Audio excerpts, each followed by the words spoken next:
He said I was the kind of girl who would never fight back. Then I found his NDA hidden in her drawer. She warned you was scribbled on a photo he never posted. And that's when I realized it wasn't just me. I found out my boyfriend was using my quietness as a weapon to get away with things I didn't even know were happening. That sentence sounds dramatic, I know. I used to think people who wrote posts like this were just oversharing for attention. But I'm sitting here in my sister's spare bedroom typing this on my phone because I literally can't stand being alone in that apartment anymore. So yeah, here we are. My name's Marcy. I'm 28. I've been living with my boyfriend Reed for almost 2 years. We met through mutual friends, started as just hanging out, and slowly merged lives like most couples in their late 20s do. Shared rent, shared groceries, shared Spotify. And for a while, it worked. Or at least I thought it did. I never had one of those whirlwind romances. Reed and I were steady. He was calm, thoughtful, a little too obsessed with his job in corporate design, but hey, so was I. I liked that we didn't have to talk constantly. He said it made me easy to live with. I took that as a compliment. But lately, things shifted. Subtly at first. He started working later. Not unusual. Then he stopped coming to family dinners. Again, maybe just tired. But then he started missing entire weekends, claiming work trips that somehow didn't show up on his shared calendar anymore. And when I asked, he'd laugh it off. You worry too much, babe. I told you about this pitch. You just forgot. Maybe I did forget. Maybe I was just being anxious again. Reed always knew how to say things in a way that made me question myself. So I started writing things down. Just little notes in my phone. Times. Dates. The way he said, I'm going to grab dinner with the team, but came back smelling like hotel soap. The way he started calling me intense whenever I asked a second question. I'm not the loud girlfriend. I don't yell. I don't snoop through phones. I used to think that made me mature. Turns out, it just made me easy to ignore. The thing that finally started snapping the spell? My mom's birthday dinner. We'd planned it for weeks. She's a 2-time cancer survivor and birthdays matter in our family. Reed said he'd be there, even offered to pick up the cake. The morning of, he texted, got called into a client crisis. I'll make it up to you. I didn't say anything. I didn't want to cause a fight. I just smiled through dinner, lied to my mom, and told her he was sick. But when I got home, something in me broke. I opened my laptop, fully ready to wallow in YouTube rabbit holes. And there it was, an open tab on the browser. Valeria Garcia, Instagram Valeria, his ex, the one ex he never wanted to talk about. She was tagged in a story. I clicked. It was muted, just a short boomerang. 2 wine glasses clinking in some upscale restaurant I'd never been to. I paused it, zoomed in. The hand holding the glass across from her had the exact same watch I gave Reed last Christmas. The one with the tan leather band and the scratch near the buckle. I didn't breathe for a full minute. Still, I didn't confront him right away. Maybe it was just a work dinner. Maybe I was being insane. But then it started happening more. His client dinners perfectly matched the timestamp of her tagged photos. Her office events, her rooftop drinks, even a day trip to a vineyard that Reed claimed was a team-building offsite. I didn't tell anyone. Not even Lydia, my best friend, who can smell a lie from across the street. I wanted to be sure. I wanted to believe I was wrong. Then came the night of the gala. Reed had told me months ago he was attending his firm's annual gala. Said it was invite only, no plus ones, just partners and execs. He even joked, besides you'd hate it. It's all suits and bad hors d'oeuvres. I stayed home, ordered Thai, watched reruns. Valeria posted a picture the next morning. She was wearing a deep blue gown I'd seen before, because Reed had complimented a similar one in a storefront just 2 weeks earlier. But it wasn't just the dress. It was the man next to her. Only the side of his face, but unmistakably him.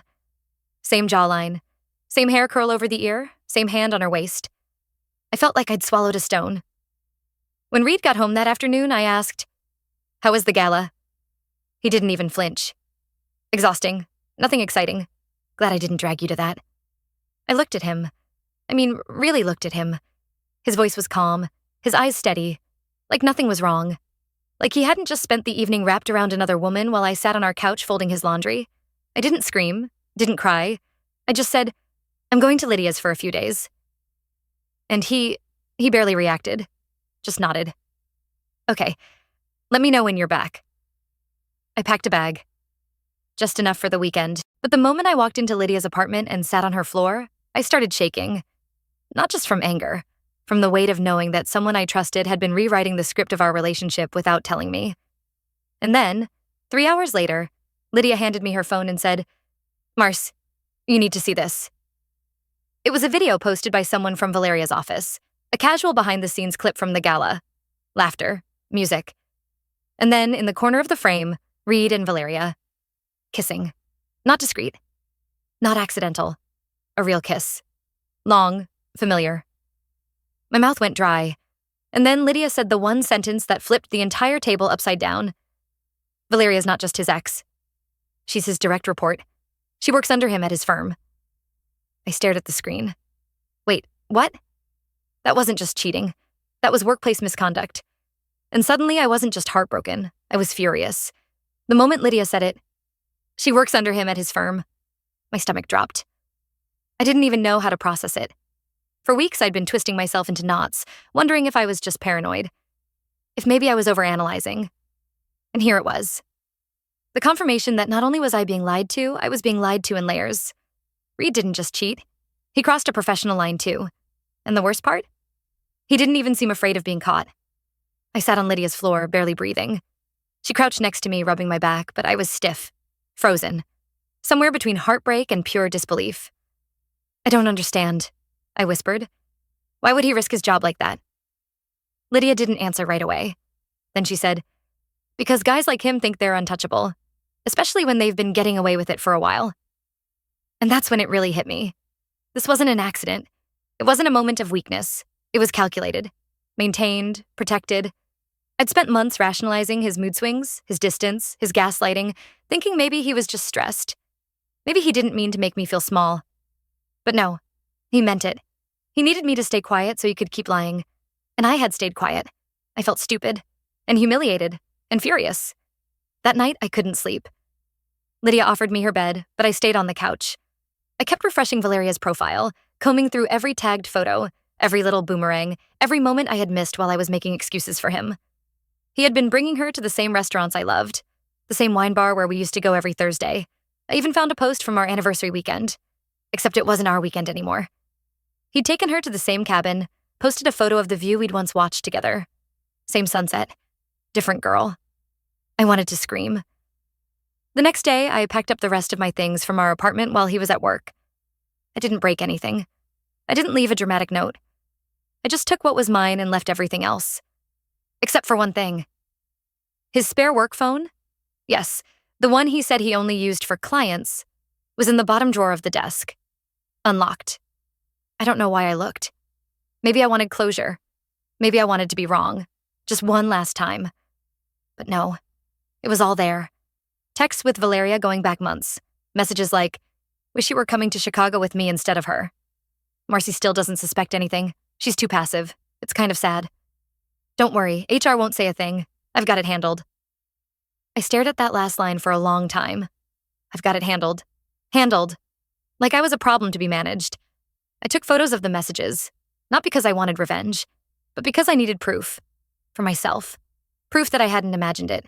That the slow, creeping rot I'd felt wasn't just in my head. I left the phone exactly where I found it. That night, I called my mom. She didn't even let me finish the sentence before saying, "Come home. Whatever you need, we'll figure it out." But I didn't want to go home. I wanted to stay right here, in this city, in this mess, and reclaim my life from it. That's when the idea started forming. I wasn't going to scream or throw things or post a big breakup announcement. I was going to dismantle him the same way he dismantled me. Quietly, thoroughly, without mercy.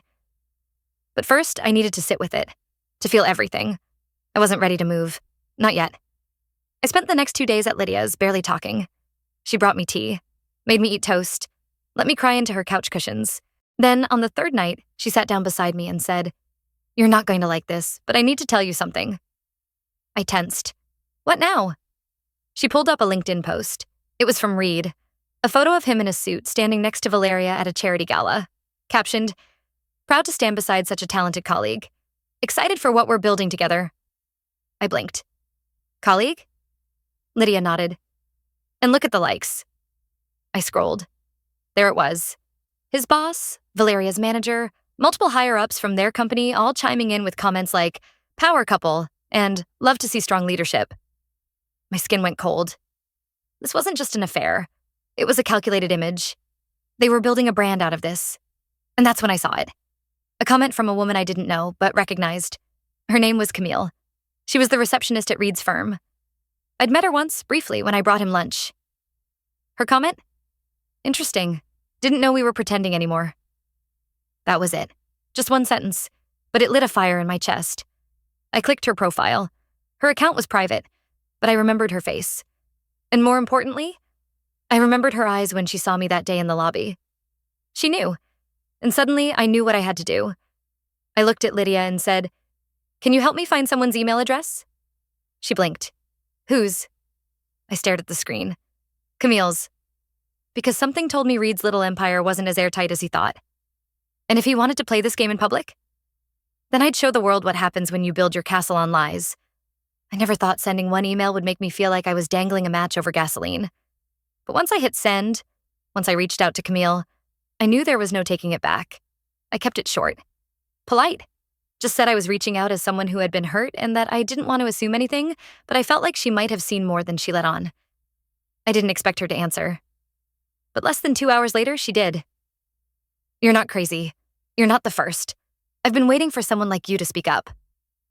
That sentence alone made me feel like the floor had dropped out from under me. I wasn't the first. I stared at those words, heart racing, hands shaking. I asked her if she'd be willing to talk. She said yes, but not over email. Too risky. We met the next day at a tiny coffee shop far from downtown. Camille showed up in oversized sunglasses, hair tied back, looking like someone who had already played this game and lost once before. She sat down across from me, took a slow sip of her drink, and said, "How much do you want to know?" I didn't even blink. "All of it." And then she told me. Reed had a pattern. Always women in junior roles. Always women he could control. Not through aggression, but through subtle promises. Compliments disguised as mentorship. Invitations that blurred the lines between professional and personal. "Valeria's just the latest," Camille said. "But she's the only one who leaned into it. The rest of us just got out." I asked her why no one ever reported him. She looked me dead in the eyes and said, "Because he's charming. Because he knows how to make you doubt yourself. And because HR reports directly to his best friend." I couldn't speak. Couldn't think. Everything that had happened to me, the manipulation, the gaslighting, the quiet dismissal, he'd done it before. He refined it. Camille leaned forward and added one more thing. "I don't know if you saw this, but Valeria's married." My blood ran cold. "I know," I whispered. "I figured it out." She nodded slowly. "Then maybe you also saw that she's not just his colleague. She's his new direct report. He pulled strings to get her transferred under his wing last quarter. I couldn't breathe. Everything he told me, every excuse, every lie, was worse than I'd imagined. This wasn't two people falling for each other by accident. This was strategy. This was cruel. By the time I left the coffee shop, I knew exactly what I had to do. No screaming, no fighting, no dramatic social posts, just truth. I compiled the screenshots, the emails, the dates, the side-by-sides of his public LinkedIn posts and Valeria's not-so-private photos. I included Camille's testimony, with her permission, and wrote a single email to the anonymous ethics line at their corporate headquarters. It took me a week to finish. Every word I rewrote a dozen times, not because I was afraid of being sued, but because I wanted it to be clear. I wanted anyone reading it to feel what I felt. To see it not as drama, but as a system that had enabled someone like Reed for far too long. I hit send. Then I waited. And during that wait, Reed started unraveling. First, he texted me late at night. "Can we talk?" I ignored it. Then a voicemail. I didn't mean to hurt you. I was confused." More texts. "I miss you. I'm not with her anymore. She used me. You're the only person who ever understood me." Lies. All of it. I didn't respond, but part of me wanted to. Not because I still loved him, but because I still wanted to be seen, to be acknowledged for the pain he caused. Then, one afternoon, I got a call from Lydia. Her voice was sharp. "Check your email, now." I did. There it was. A response from the ethics board. They had launched a formal investigation. Apparently, I wasn't the only complaint. But here's the twist. The one that made me sit on my kitchen floor, shaking. Attached to the email was a forwarded resignation letter from Valeria. She wasn't just complicit. She had turned whistleblower. In her statement, she admitted to the relationship, to the inappropriate promotion. But she also exposed something else. Reed had been recording their conversations, secretly, using them to leverage silence. He threatened to send clips to her husband if she ever spoke out. My jaw dropped. The man who once held my hand and told me he loved how low maintenance I was had weaponized everything, including her. Valeria's letter ended with, "I stayed silent because I thought it would protect me. I see now it only protected him." I dropped my phone. I didn't feel victorious. I felt wrecked. I had been one chapter in a much darker book than I realized. That night, I sat alone on my balcony staring at the city skyline, wondering how long I'd been holding my breath. How many times I had convinced myself to be quiet, to be soft, to be small, for someone who had never deserved it. If you're reading this and you've ever felt like the easy one, the one who doesn't raise their voice, who gives the benefit of the doubt, who waits for explanations that never come, I just want you to know, you're not naive. You're not weak. You're not imagining things. Sometimes the worst kind of betrayal isn't loud. It's the one that makes you question your own instincts. And if you've ever felt like you had to carry that confusion alone, you don't have to anymore. Not here. They say revenge is a dish best served cold. But mine was methodical, silent, piping hot with purpose. After the investigation email and Valeria's shocking resignation letter, you'd think I'd feel triumphant, like justice had been served. But all I felt was this buzzing, razor-sharp clarity, like I'd been asleep for months and was finally fully awake. Reed had spent over a year carefully dismantling me from the inside out, chipping away at my confidence, twisting my trust, calling me too sensitive, while he played puppeteer behind my back. And now he was cornered. I wasn't going to scream or throw things. I was going to finish what I started. The first move came quietly. I posted a simple update to my professional profile. Open to freelance projects again, specializing in strategic branding and ethics in corporate communication. That last line? A direct shot. Reed's company followed me on LinkedIn. So did his boss. I wanted them to see me. Then I reached out to someone I hadn't talked to in nearly 2 years, Talia. Talia was one of the first women Reed ever dated at the company before me. They had gone out briefly, but the way he described her was gross. Too ambitious. Always needed to win. I believed him back then. Thought she was just a bitter ex. But now, I saw the pattern. Talia answered my message within minutes. We got coffee. She told me everything. How Reed tried to position her as unstable after she started asking too many questions. How he stole her ideas and pitched them as his own. How she filed a quiet complaint and was mysteriously let go 6 weeks later during restructuring. And how she regretted staying silent ever since. I asked if she'd be willing to speak up now. She said yes. I looped her into the same ethics thread I had already started. Attached her statement. Included screenshots she still had saved. It wasn't just about cheating anymore. It was about power. Abuse of it. It was about how men like Reed climb ladders made of broken trust and stepped on reputations. And I was about to kick the ladder out from under him. The second wave came the next week. A friend of mine who worked in PR sent me a message. Have you seen this? Attached was a press release from Reed's company, quietly announcing a leadership transition and internal restructuring to realign ethical standards. His name wasn't mentioned, but I knew. Lydia texted me that night. They're pushing him out, aren't they? I wrote back, not fast enough. But the real moment, the one that made me sit back and grin for the first time in months, came the following Friday. I had just come back from a long walk, earbuds in, replaying old voice memos I had saved of myself trying to stay sane in that apartment. Little recordings like, I don't know why he's being cold. Maybe I'm overreacting. Maybe I just need to give him space. I almost laughed. The difference between that version of me and the one now was staggering. I opened my inbox. There was a new message. From Valeria. Subject line. You should see this. The body of the email was short. Just one sentence. I figured you deserved to know the full picture. Good luck. Attached was a PDF. It took me a second to understand what I was looking at. An NDA, signed by Reed, from before Valeria joined his team. A legally binding agreement that said, in essence, if she were to accept the new position under his supervision, she must agree not to disclose any prior personal relationship to HR or anyone else in the firm. It was signed 6 months ago. That was before our anniversary, before the I just need space speech, before the silent dinners, before the client dinners that weren't really client dinners at all. He had planned everything. This wasn't some messy love triangle or poor judgment. It was orchestrated. And Valeria? She had played along until she realized he had done to her what he'd done to all of us. Turned her into a pawn, then tried to pin everything on her once things started falling apart. I sat there staring at that NDA, hands numb. Reed had written me off, dismissed me as too passive, too emotional, not career-driven enough. But here I was, with receipts, witnesses, documentation, and now a literal paper trail that showed he'd tried to cover his tracks in legal ink. I sent the file to the ethics team. Didn't add a word. Didn't need to. 2 days later, Camille texted me. He's gone. Fired. No statement. No farewell post. Just gone. That should have been the end. But the universe wasn't done yet, because that same night, around 9 p.m., I got a call from a number I didn't recognize. I shouldn't have answered. But I did. It was Reed's mother. We'd only met twice. She always seemed kind, soft-spoken.